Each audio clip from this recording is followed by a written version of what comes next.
Welcome to Shivasai academy. ఈరోజు మనం తెలుసుకునే టాపిక్ అస్థిపంజర వ్యవస్థ. అస్థి ఎముక అని అర్థం. ఎముకల గూడును అస్థిపంజరం అంటారు. ఎముకలను గురించి అధ్యయనం చేసే శాస్త్రాన్ని ఆస్టియాలజీ అని లేదా ఆస్టియాలజీ అని అంటారు. ఎముకలను గురించి చూసే డాక్టర్ ఆర్థోపెడిషియన్.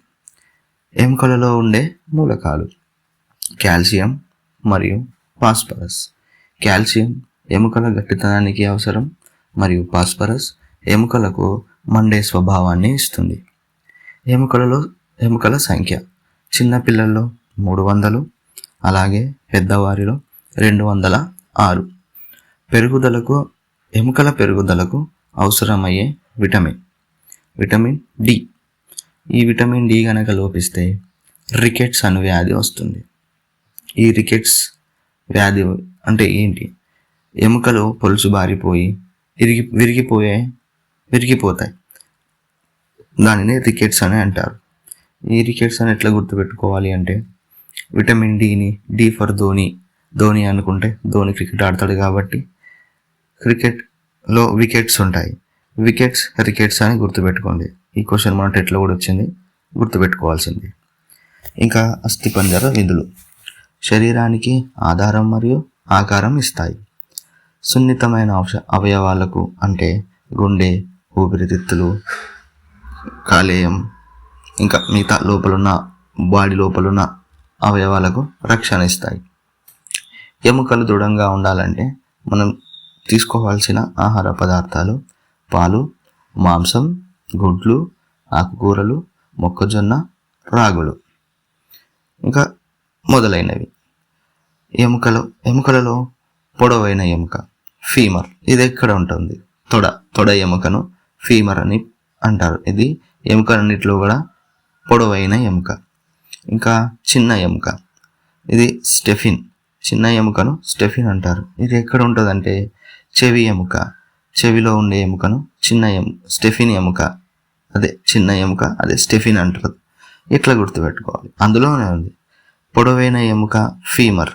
పొడవు ఫీమర్. పా పొడవైన ఎముక ఫీమర్. చిన్న ఎముక స్టెఫిన్. చిన్నదాన్ని చిన్న అని కూడా అనొచ్చు కదా. చిన్న ఎముక స్టెఫిన్ చెవి. చిన్న ఎముక స్టెఫిన్ చెవి ఎక్కడ ఉంటుంది అంటే చెవి దగ్గర. ఇంకా మనలో మెత్తటి ఎముకను మృదులాస్థి అంటారు. మృదులాస్థితో సొరచేప శరీర భాగాలన్నీ మృదులాస్థితోనే నిర్మితం అవుతాయి. ఆ సొరచేప దాదాపు 8 కిలోమీటర్ల దూరంలో ఉన్న ఆహారాన్ని కూడా పసిగట్టగలదు. సొరచేప ఎముక భాగాలన్నీ మృదులాస్థితోనే నిర్మితం అవుతాయి. ఎముకలలో ఉండే ప్రోటీన్ ఆస్పిన్. ఎముకలలో ఉండే ప్రోటీన్ ఏంటి? ఆస్పిన్. ఎట్లా గుర్తుపెట్టుకోవాలి? ఎముకలను ఏమంటాం?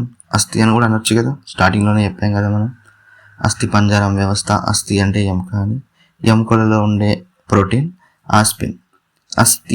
ఆస్పిన్ అట్లా గుర్తుపెట్టుకోండి. కొంచెం గుర్తుపెట్టుకోనికి ఈజీ ఉంటుంది.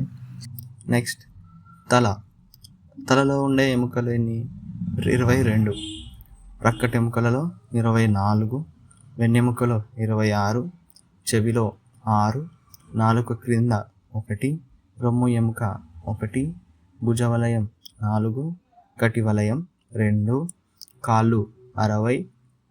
చేతులు 60. ఓకే, ఇవన్నీ ఎలా గుర్తుపెట్టుకోవాలి అంటే, తల 1, లా 1. సింగిల్ లెక్కేస్తే 1, 2 కదా. ఎముకల సంఖ్య 2, 22. 2, 22. ఎముకల సంఖ్య ఎంత? తలలో ఉండే ఎముకల సంఖ్య 22. ప్రక్కటి ఎముకలు 1, 2, 2. ఎముకలు 4 కదా. ప్రక్కటి ఎముకలు 2, 4, 24 అలా. నెక్స్ట్ వెన్నెముకకి ఏం లేదు. ప్రక్కటి ఎముకలకు +2 కలిపితే వెన్నెముక ఎముకలు 26 అని వస్తాయి. చెవి ఎముకలు 6. అంటే హిందీలో 6 కదా. చెవిలో 6 అంటే 6 కాబట్టి హిందీలో 6 ఎముకలు అని.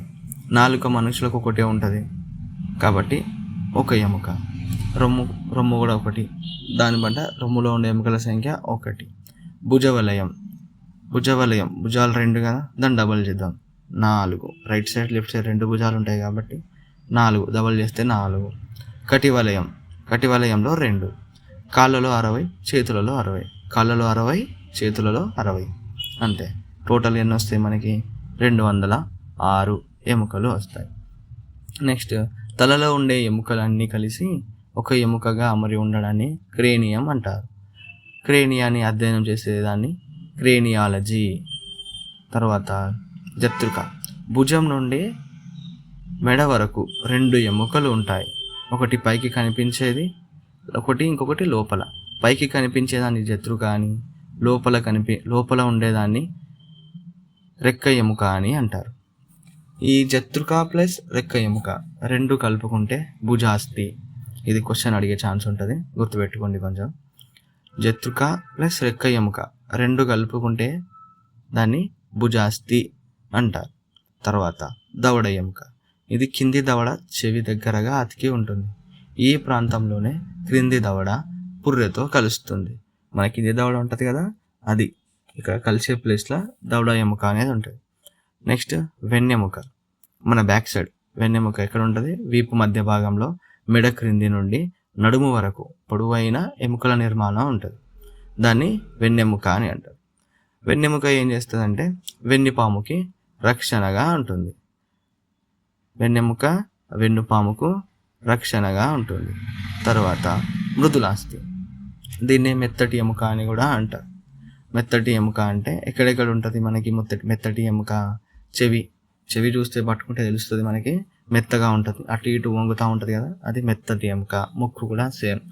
వాయినలం మనకు కనిపించదు కానీ వాయినలం కూడా మెత్తటి ఎముకతోనే తయారై ఉంటుంది. నెక్స్ట్, పక్కటి ఎముకలకు స్టెర్నంకు మధ్య, తర్వాత వెన్నెపూసలకు మధ్య కూడా మృదులాస్థి ఎముకని ఉంటుంది. తర్వాతది ఉరోస్థి, ఉరప్పంజరం. ఉరప్పంజరంలో రక్షించబడే భాగాలు 2. ఉరప్పంజరం అంటే దాంట్లో ఉండే 2 భాగాలు ఏంటంటే గుండె మరియు ఊపిరితిత్తులు. గుండె మరియు ఊపిరితిత్తులు కొంచెం మెత్తటి అవయవాలు, కొంచెం క్రిటికల్ అవయవాలు కాబట్టి ఉరోస్థి మరియు ఉరప్పంజరం అనే ఎముకల మధ్యలో. ఉరప్పంజరంలో ఉంటుంది గుండె అని విన్నాం కదా, మనం చదువుకున్నాం కదా, అది అలా అనమాట. దాన్ని ఉరోస్థి కూడా అంటారు, ఉరప్పంజరం అని కూడా అంటారు. ఆ 2 ఉరప్పంజరము మరియు ఉరప్పంజరంలో ఉండే అవయవాలు 2, గుండె మరియు ఊపిరితిత్తులు. తరువాత ఉరోస్థి అనేది ముందు వైపు ఉంటే వెన్నెముక వెనుక వైపు ఉంటుంది. మరి పక్క వైపున పక్కటెముకలు. ఉరోస్థి ఏమో ముందు వైపు నుండి కాపాడుతుంది, ఏవి? మన గుండెను, ఊపిరితిత్తులను. నెక్స్ట్, ప్రక్కటెముకలు అనేవి పక్క నుండి కాపాడుతుంటాయి, ఇటు పక్క అటు పక్క. వెనుక నుంచి వెనుక వైపు వెన్నెముక మనకు ఈ గుండె మరియు ఊపిరితిత్తులను ఎలాంటి దానికి ఏం దెబ్బలు తాకకుండా, ఏం కాకుండా కాపాడుతుంటుంది. తర్వాత ఉరోమేఖల, శ్రేణి మేఖల. ఇది కటివలయం ఎముకలతో తయారవుతుంది. నడుము క్రింది భాగంలో 2 వైపులా ఒకే విధమైన ఎముక ఉంటుంది. ఈ నిర్మాణాన్నే ఉరోమేఖల అని అంటారు. దీనికి ఇంకొక పేరు శ్రోణి మేఖల. అడిగే ఛాన్స్ ఉంటుంది, ఉరోమేఖల ఇంకొక పేరు అని అడగవచ్చు, కన్ఫర్మ్ లేదు, అడిగే ఛాన్స్ అయితే ఉంటుంది. నెక్స్ట్, ఇది కూర్చోవడంలో ఉపయోగపడుతుంది. ఏది? ఉరోమేఖల మరియు శ్రేణి మేఖల అనేది మనిషి కూర్చోవడానికి ఉపయోగపడుతుంది. ఓకే, తర్వాత ఈరోజుకి చాలు. తర్వాత నెక్స్ట్ క్లాస్లో వేరే టాపిక్ గురించి తెలుసుకుందాం. Okay, thank you.